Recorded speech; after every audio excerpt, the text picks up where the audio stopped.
సేవా ఫలంలో నేను భాగస్తుని అవటం చాలా సంతోషంగా ఉంది. అయితే ఈరోజు సాయంకాలం చెప్పే విషయాలు మీకేవి కొత్తవిగా ఏమీ ఉండవు.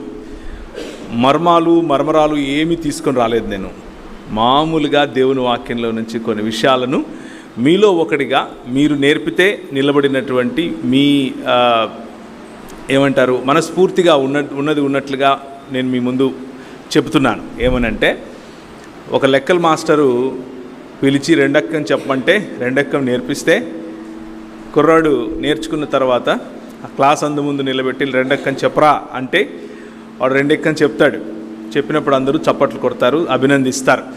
అలాగే మీలో చాలామంది నాకంటే పెద్దవారు సంఘంలోనూ అలాగే పరిచర్యలోనూ మీకున్నంత ఎక్స్పీరియన్స్ నా వయసు ఉండదు. అయినప్పటికీ మీరు కూర్చుని అక్కడ ఉన్నారు అని అంటే నేను చెప్పేదంతా కరెక్ట్ అని, మీకేమీ రాదని, అలాంటి ఉద్దేశంతో నేను ఇక్కడికి నిలబడలేను.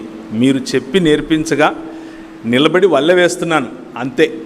అంత మాత్రమే క్రైస్తవ సంఘం, సార్వత్రిక క్రైస్తవ సంఘం నేర్పించినటువంటి పాఠాలు, నేర్పించినటువంటి దేవుని వాక్యంలో తెలుసుకోవాల్సినటువంటి నిధులను మీరు నేర్పించగా నేను తిరిగి మీ ముందు వల్లె వేస్తున్నాను అన్న విషయాన్ని దయచేసి గుర్తుంచుకోండి.